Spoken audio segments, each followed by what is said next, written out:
نحمده ونصلي على رسوله الكريم اما بعد فقد قال الله تبارك وتعالى كما ورد في آخر سورة التحريم اعوذ بالله من الشيطان الرجيم بسم الله الرحمن الرحيم وضرب الله مثلا للذين آمنوا امرأة فرعون وإذ قالت رب ابن لي عندك بيتا في الجنة ونجني من فرعون وعمله ونجني من القوم الظالمين ومريم ابنة عمران التي أحصنت فرجها فنفخنا فيه من روحنا وصدقت بكلمات ربها وكتبه وكانت من القانتين وقال تبارك وتعالى كما ورد في سورة اللهب تبت يدا ابي لهب وتب ما اغنى عنه ماله وما كسب سيصلى نارا ذات لهب وامرأته حمالة الحطب في جيدها حبل من مسد صدق الله العظيم رب اشرح لي صدري ويسر لي امري واحلل عقدة من لساني يفقهوا قولي اللهم ربنا الهمنا رشدنا واعذنا من شرور انفسنا اللهم ارنا الحق حقا وارزقنا اتباعه وارنا الباطل باطلا وارزقنا اجتنابه اللهم وفقنا لما تحب وترضى آمین یا رب العالمین۔ سورہ تحریم کی آخری 3 آیات کا جو مشترک مضمون ہے وہ میں پچھلی نشست میں بیان کر چکا ہوں۔ اس بات کو واضح کرنا کہ عورتیں اپنی جگہ پر اپنا مکمل تشخص رکھتی ہیں انسان ہونے کے ناطے سے، اس اعتبار سے ان کی اخلاقی، دینی، مذہبی ذمہ داریاں اپنی جگہ ہیں جس کے لیے وہ خود مسئول ہیں، جواب دہ ہیں، اکاؤنٹیبل ہیں اللہ کے۔ ان کا دین ان کے مردوں کے تابع نہیں ہے۔ ہاں خاندانی زندگی میں وہ مردوں کے تابع ہیں، فالصالحات قانتات، وہ اپنے شوہروں کے تابع ہیں، انہیں ان کی فرما برداری کرنی ہے۔ یہ خانگی زندگی کا اصول ہے، خاندان کے ادارے کو مستحکم کرنے کے لیے یہ اصول اللہ تعالیٰ نے طے کر دیا۔ ویسے وہ عام انسانی سطح پر مساوی ہیں مردوں کے ساتھ۔ تو اس میں سب سے پہلے مثال اللہ نے دی کہ 2 رسولوں کے گھر میں 2 کافر بیویاں تھیں، حضرت نوح کے گھر میں اور حضرت لوط کے گھر میں۔ تو ان کا گویا کہ علیحدہ مسئلہ ہے، انبیاء ہیں، رسول ہیں، ان کا اپنا مقام و مرتبہ اللہ کے ہاں۔ ان کافرہ خواتین کا جو ہے معاملہ وہ اپنی جگہ پر ہے، وہ کافروں کے انجام کے ساتھ دوچار ہوئی، ہلاک ہوئی اپنی قوم کے کافروں کے ساتھ۔ اب اس کی بالکل برعکس مثال دی جا رہی ہے۔ وَضَرَبَ اللَّهُ مَثَلًا لِلَّذِينَ آمَنُوا امْرَأَتَ فِرْعَوْنَ، اللہ نے مثال بیان کی ہے اہل ایمان کے لیے، اہل ایمان کے ضمن میں فرعون کی بیوی کی۔ یہ فرعون کون سا تھا؟ اصل میں حضرت موسیٰ علیہ السلام کا واسطہ جو رہا ہے وہ 2 فرعونوں سے رہا ہے، اور اس کو نہ جاننے کی وجہ سے بہت سے لوگ مغالطوں میں مبتلا ہوتے ہیں۔ یہ جب بچے سے تھے اور ماں نے اللہ کے حکم کے تحت انہیں دریا میں ڈال دیا تھا، ایک صندوق میں بند کر کے، اس وقت جو وہ دریا سے نکلے ہیں، محل میں پہنچے ہیں، تو وہاں ایمپرر تھا منفتاح،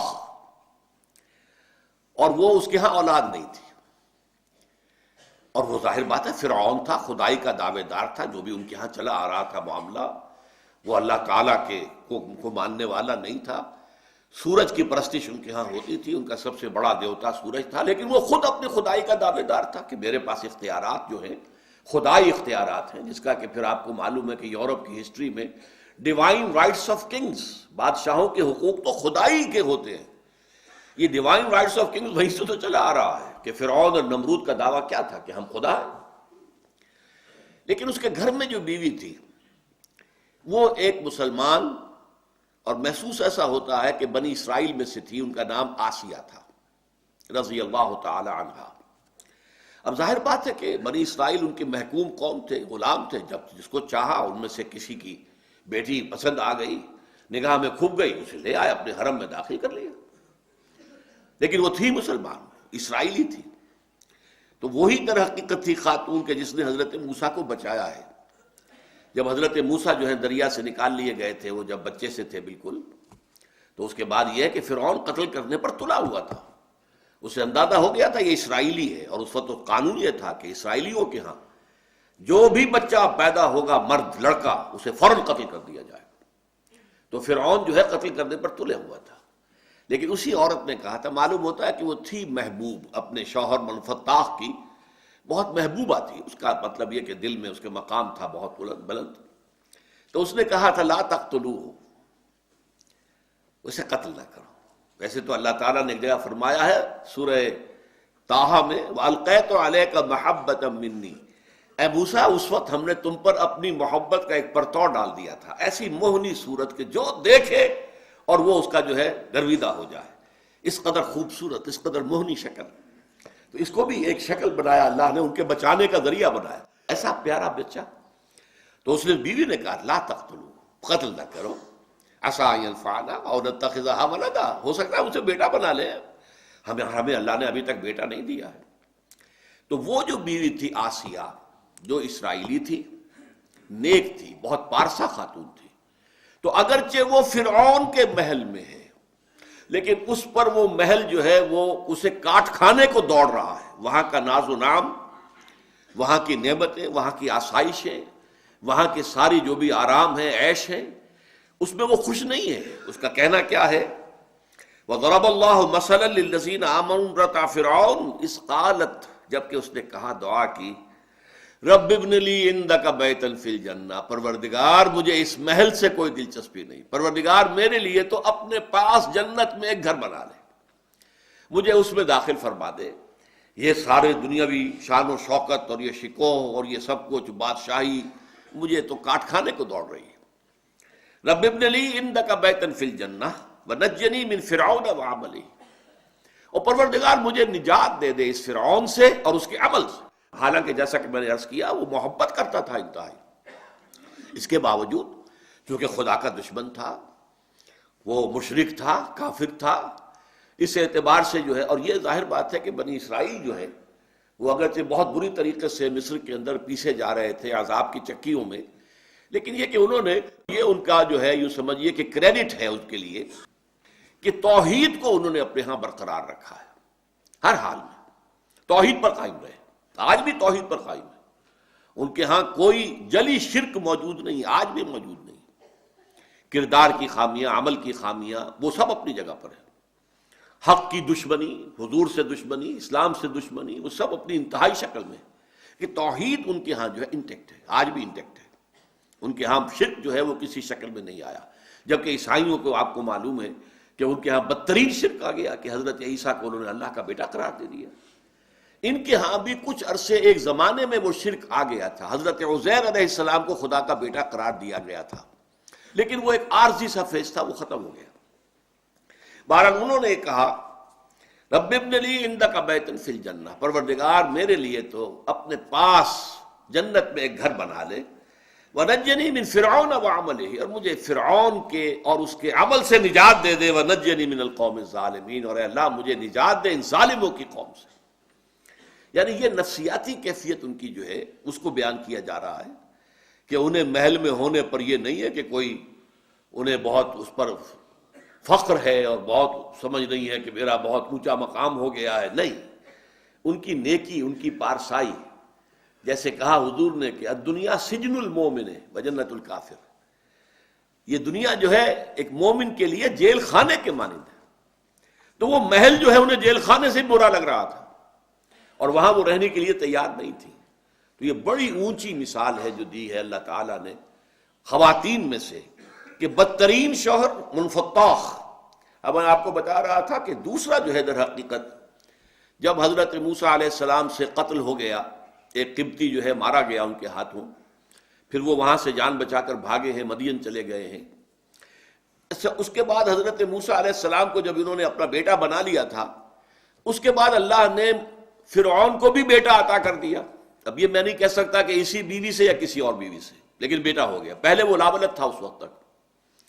وہ بیٹا اب جب کہ حضرت موسیٰ علیہ السلام مصر سے غائب رہے اور وہ کئی سال 8 یا 10 سال جو ہیں وہ تو مدین میں گزار کر پھر واپس آئے ہیں، اس عرصے میں منفتاح نے اگرچہ زندہ تھا لیکن اپنا تخت چھوڑ دیا تھا اور اپنے بیٹے کو رامسیس دوم، رامسیس سیکنڈ، یہ تھا اس وقت جب کہ حضرت موسیٰ واپس آئے ہیں اور رسالت سے سرفراز ہو کر اور فرعون کے دربار میں جب پیش ہوئے ہیں، تو وہ منفتاح نہیں تھا بلکہ اس کا بیٹا رامسیس تھا.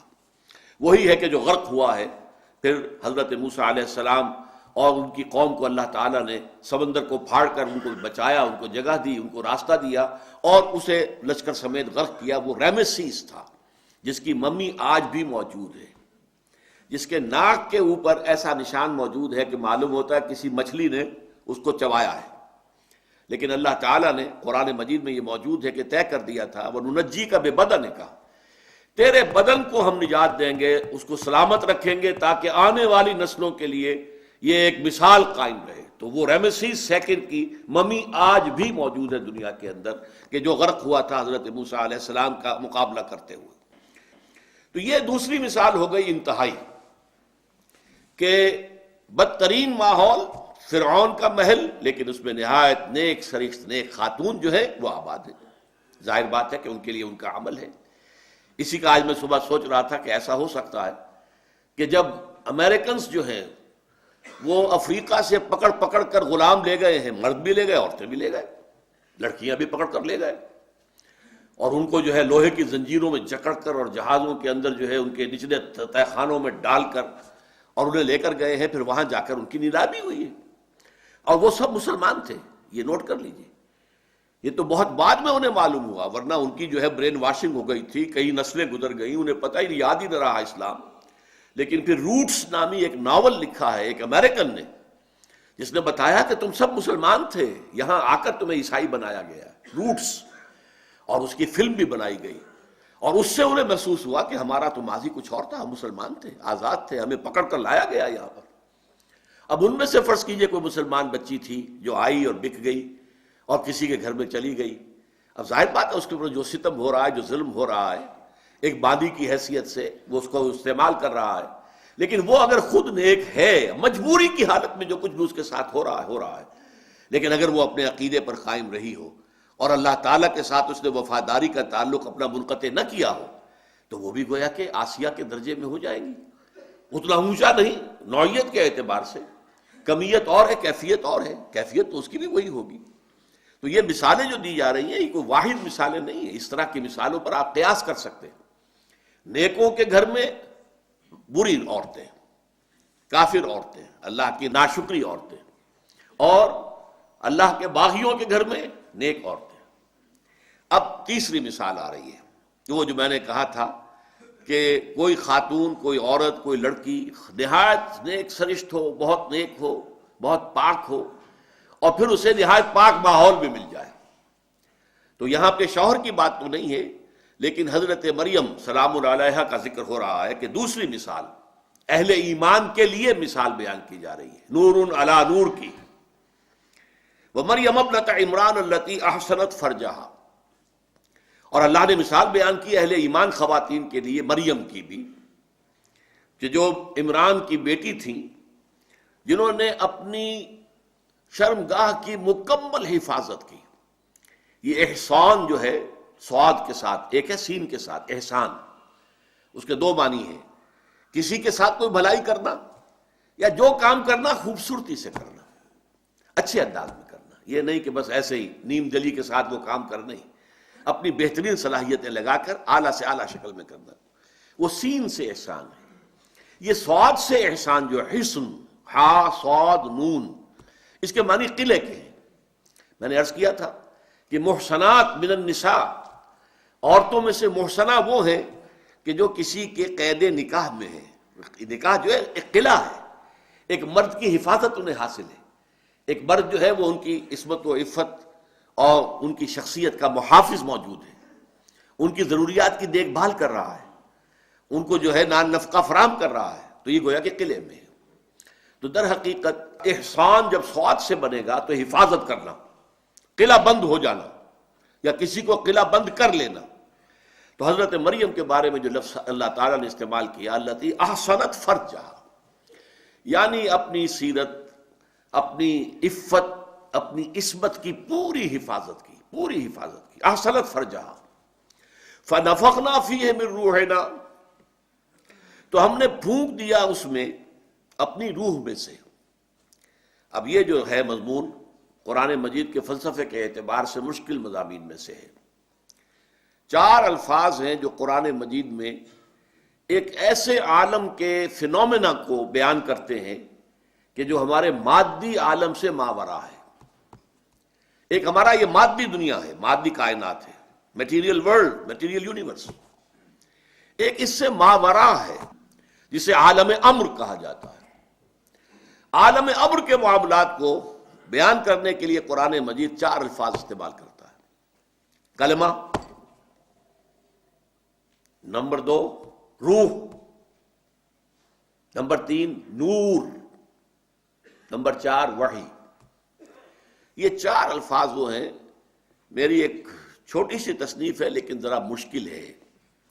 اس کے ابتدائی حصے میں نے ان 4 الفاظ کا جو آپس میں رابطہ ہے، رشتہ ہے، اور عالم امر کے معاملات اور فنامنا کو بیان کرنے میں جس طرح یہ قرآن میں آئے ہیں. کائنات کی ہر شے جو اللہ نے کریٹ کی ہے وہ ایک کلمہ کن، یہ اس کا سبب بنا ہے.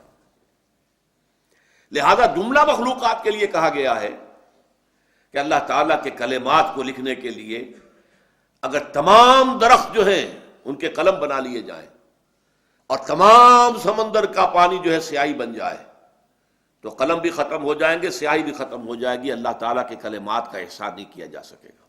مراد کیا ہے اس سے؟ اللہ کی مخلوقات. پھر خاص طور پر اللہ نے ایک چیز بنائی اور اس کے اندر ایک انٹرنزک جو ہے میکینزم رکھ دیا گیا کہ یہ چیز اس طریقے سے چلے گی. انسان کو بنایا اور انسان کے اندر انٹرنزک میکینزم رکھ دیا کہ اس طریقے سے اس کی نسل آگے بڑھے گی. باپ کا نطفہ ہوگا، ماں کا بیضہ ہوگا، ان دونوں کے ملنے سے زائگوٹ وجود میں آئے گا، پھر اس سے آگے جو ہے بچے کی پرورش ہوگی، بچہ بنے گا. یہ قانون جب تک اس طور سے چلتا رہے تو اللہ کو کوئی اور کن کہنے کی ضرورت نہیں. جہاں یہ قانون ٹوٹے گا وہاں اللہ کن کہے گا. حضرت عیسیٰ علیہ السلام کے بارے میں اللہ کا یہ قانون ٹوٹ گیا، توڑا اس نے. باپ نہیں تھا، بن باپ کے پیدائش ہوئی ہے، بغیر باپ کے، کوئی باپ کا نطفہ نہیں تھا. وہاں لفظ کن آیا، اسی لیے انہیں کلمت اللہ کہا گیا ہے. کلمۃ منہ، وہ اللہ کا ایک کلمہ ہے. کن کا ایک اضافی حکم آیا. اسی سے پھر میں نے اپنی اس کتاب میں پوری جو ہے توضیح کی ہے کہ جو خلا ہے در حقیقت ڈاروین کے نظریہ ارتقاء میں جو خلا ہے اسے میں نے پر کیا ہے کہ ارتقاء اپنی جگہ پر حق ہے. ڈاروین کا نظریہ غلط ہے. کیوں غلط ہے؟ کہ وہ جو توجیہ کرتا ہے کہ کس بنا پر یہ ہوا ہے یہ غلط ہے. اس کو پھر میں نے بیان کیا. جن حضرات کو بھی علمی مسائل سے دلچسپی ہو اور وہ پڑھنا چاہیں تو وہ کتاب ہے ایجاد و ابداع عالم سے عالمی نظام خلافت تک. یہ کتاب چاہے 80 یا 100 صفحے کا کتاب چاہ ہوگا لیکن ہے ثقیل، آسان نہیں ہے. اس کے لیے تھوڑی سی ابتدائی حصہ خاص طور پر جو ہے جس میں کہ ان 4 الفاظ کا باہمی تعلق جو ہے اور عالم امر کے ساتھ ان کا معاملہ، اس کو میں نے بیان کیا ہے. تو وہ میں چاہتا ہوں کہ جن کی ذرا ہمت ہو اس کو پڑھنے کی ضرور مطالعہ کریں. اس کے بعد کا حصہ جو ہے خاص طور پر ان لوگوں کے لیے جنہیں سائنس کے مبادیات جو ہیں جن کے ذہن میں موجود ہیں، basic physics, basic chemistry, basic جو ہے بایولوجی، اگر ان کے ذہنوں میں ہے تو اس کو سمجھنا ان کے لیے آسان ہے. بہرحال مثال دی ہے تیسری اللہ تعالیٰ نے، ویسے تو چوتھی ہے کہ 2 بیویاں وہ کہ جو کافرہ تھیں لیکن تھیں اللہ کے رسولوں کے گھر میں، لیکن وہ مثال کے اعتبار سے ایک ہی ہے، نوعیت تو ایک ہی ہے. دوسری مثال اللہ کی ایک نیک بندی مومنہ مسلمہ قانتہ کہ جو اللہ کے باغی اور دشمن کے گھر میں ہے. اب تیسری مثال نہایت نیک سرشت حضرت مریم، اور اللہ نے انہیں گود کس کی عطا کی؟ حضرت زکریا کی. وَكَفَّلَهَا زکریا، اللہ کے ایک نبی تھے کہ جنہوں نے کفالت کی، تربیت کی. فَأَنبَتَهَا نَبَاتًا حَسَنًا وَكَفَّلَهَا زکریا، اللہ نے ان کو اٹھایا، پروان چڑھایا نہایت خوبصورتی کے انداز میں اور کفالت میں دے دیا حضرت زکریا کی. تو یہ گویا کہ تیسری مثال ہو گئی نور علی نور. اور وہ ان کے بارے میں مزید فرمایا وصدقت بکلمات ربہا، اس نے تصدیق کی اپنے رب کی باتوں کی، کلمات کی. سب سے پہلی تصدیق جو انہیں کرنی پڑی اور یہ شدید ترین تھی ان کے لیے امتحان، آزمائش، جب فرشتے نے ان سے کہا ہے کہ اللہ تعالیٰ تمہیں ایک بیٹا عطا کرے گا، اور انہوں نے کہا مجھے کیسے بیٹا ہو جائے گا؟ لم یمسسنی بشر ولم اک بغیا، مجھے آج تک کسی مرد نے چھوا تک نہیں، اور میں کوئی بدکار عورت نہیں ہوں، بیٹا کیسے ہو جائے گا؟ قال كذلك قال ربك هو علي حي ولنجعله آية للناس ورحمة منا۔ فرشتے نے کہا کہ یہ تو ہوگا، اللہ کا فیصلہ ہے، ایسے ہی ہوگا، بغیر باپ کے بیٹا ہے، تم جنو گی، اور اسے اللہ تعالیٰ ایک نشانی بنانا چاہتا ہے نوع انسانی کے لیے۔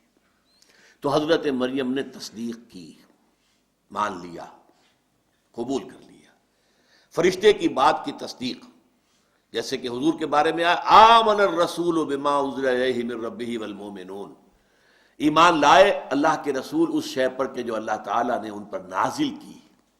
تو سب سے پہلے مومن کون ہے؟ محمد الرسول اللہ صلی اللہ علیہ وسلم۔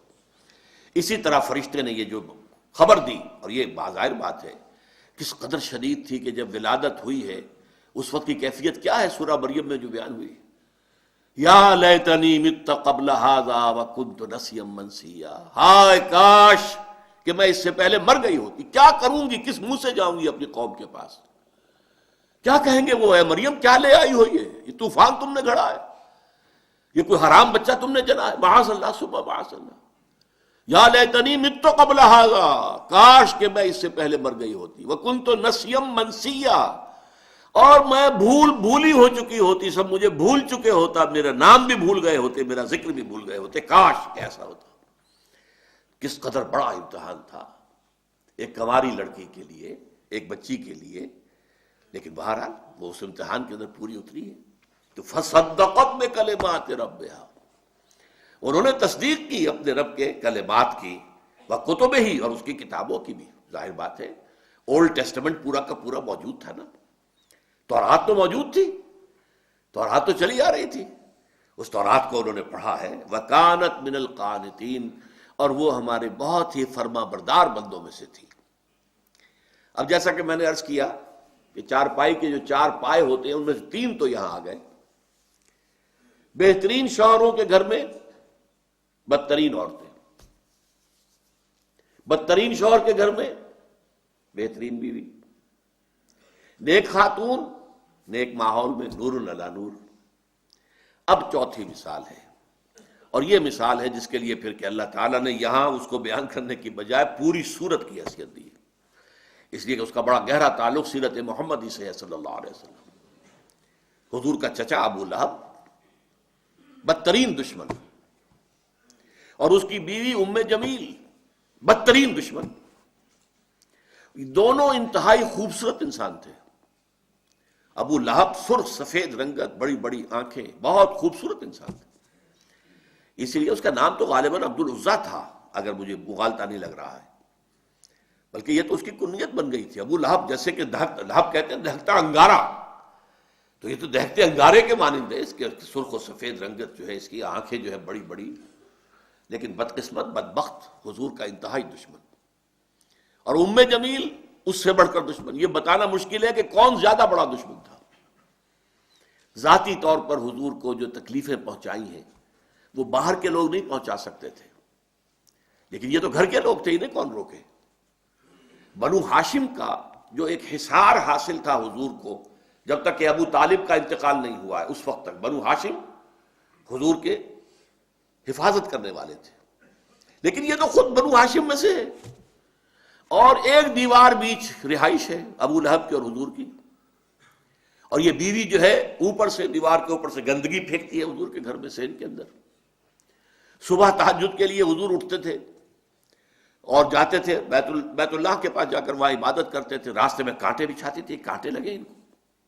سخت ترین ایذا پہنچانے والی عورت جو ہے وہ ام جمیل بیوی۔ تو ان دونوں کا ذکر جو ہے ایک مکمل صورت میں، اس صورت کا درس اس وقت دینا مقصود نہیں ہے، صرف حوالہ مقصود تھا۔ تبت یدا ابی لہب وتب، یہ انتہائی گستاخانہ جملہ تھا جو کہ ابو لہب نے حضور کے شان میں استعمال کیا تھا۔ تبا لک لہذا جمعتنا، تمہارے لیے ہلاکت و بربادی ہو، تم نے ہمیں اس کام کے لیے جمع کیا تھا، ہم سمجھے تھے کوئی کام کی بات تم نے بتانی ہے، تم نے یہ ایک توحید کا ذکر شروع کر دیا۔ اس پر یہ آیت سورت اتری، تبت یدا ابی لہب، ہلاک ہو گئے، برباد ہو گئے، ٹوٹ گئے ہاتھ ابو لہب کے۔ یہ پیشن گوئی تھی، جو ٹوٹے ہیں پھر اس کے ہاتھ۔ حضور کو ذاتی طور پر تکلیف پہنچانے میں سب سے بڑا کام اس کا یہ تھا کہ اس کے 2 بیٹوں کا رشتہ حضور کی 2 صاحبزادیوں کے ساتھ طے تھا۔ اس نے اپنے دونوں بیٹوں سے کہا، بلکہ غالباً جہاں تک گمان ہے میرا نکاح ہو چکا تھا، وداعی رخصت نہیں ہوئی تھی، تو اس نے کہا دونوں بیٹوں جاؤ طلاق دے کر آؤ۔ وہ گئے اور بڑے ہی گستاخانہ انداز میں، توہین آمیز انداز میں جا کر حضور کے سامنے کھڑے ہو کر دونوں نے طلاق دی بیٹیوں کو۔ تو حضور نے صلی اللہ علیہ وسلم بد دعا دی، اے اللہ اپنے کتوں میں سے 2 کتوں کو ان پر مسلط کر دے، اور وہ ہلاک ہوئے، برباد ہوئے۔ ایک تو اس طریقے سے برباد ہوا کہ ایک شیر نے اسے چیر پھاڑ کر کھا لیا، اسے خوف تھا، ایک قافلہ لے کر گیا ہوا تھا، اور اسے رات کو وہ یہ کرتا تھا کہ اپنے ارد گرد جو ہے وہ الاؤ آگ کا جلاتا تھا، اس کے درمیان میں سوتا تھا۔ وہ شیر آیا ہے، چھلانگ لگا کر اندر گیا، اس کو چیر پھاڑ کے رکھ دیا۔ حضور کی بد دعا تھی، حضور کو ذاتی رنج پہنچا تھا۔ یہ جو مجلسی معاملات ہوتے ہیں، بیٹیوں کو طلاق دے دینا، یہ ظاہر بات ہے کہ بہت تکلیف دہ چیزیں ہوتی ہیں۔ بہرحال اس کے لیے فرمایا تبت یدا ابی لہب وتب ما اغنی عنہ مالہ وما کسب، اس کے ہرگز کام نہیں آئے گا اس کا مال اور جو کمائی اس نے کی ہوئی ہے، جو مال کمایا ہوا ہے۔ سیصلی نارا، ان قریب جہنم میں جھونک دیا جائے گا، ذات لہب، اس کے نام کے حوالے سے اب لائے، جو بھڑک رہی ہوگی شعلوں کی طرح، جیسے یہ ابو لہب ہے شعلہ، شعلے کا باپ، شعلے والا، تو آگ بھی شعلوں والی ہوگی۔ سیصلی نارا ذات لہب وامرأتہ، اور اس کے ساتھ ہی اس کی بیوی بھی ہوگی، حمالۃ الحطب، جو کہ ایندھن لے لے کر آئے گی اور اس آگ میں اور ڈالے گی تاکہ اور آگ بھڑکے۔ سیصلی نارا ذات لہب وامرأتہ حمالۃ الحطب فی جیدہا حبل من مسد، اس کے گردن کے اندر ایک موٹی سی رسی ہوگی بان کی، جس سے گردن چھل رہی ہوگی۔ یہ جہنم کے عذاب کی ایک شکل ہے جو دکھائی جا رہی ہے، اس کی حقیقت تو وہیں جا کر واضح ہوگی۔ بہرحال سورہ تحریم کی آخری 3 آیات کا جو مضمون ہے وہ یہ ہے، کیونکہ یہ معاشرتی زندگی سے متعلق مسائل تھے جو سورہ تحریم میں آئے ہیں، اس کے حوالے سے یہ کہ عورتوں کو یہ محسوس کرنا چاہیے کہ اللہ کے ہاں اپنی قبر میں انہیں جانا ہے، شوہروں کی قبر میں نہیں جانا۔ ان سے اپنا حساب کتاب ہوگا، شوہروں کے حساب کتاب سے انہیں کوئی تعلق نہیں۔ کلہم آتی ہے یوم القیامت فردا، ہر انسان کو، مرد ہو یا عورت ہو، قیامت کے دن تنہا آنا ہوگا، تنہا حساب ہوگا اس کا، اکیلے جو ہے، جو بھی grand accountability of the day of judgment ہے اسے ان کو فیس کرنا ہوگا، اس کا مواجہہ کرنا ہوگا۔ اللہ تعالی ہم سب کو، مردوں کو بھی عورتوں کو بھی، اس دن کے محاسبے میں اللہم حاسبنا حسابا یسیرا، اے اللہ ہم سے حساب لیجو آسان حساب۔ بارک اللہ لی ولکم فی القرآن العظیم ونفعنی وإیاکم بالآیات والذکر الحکیم۔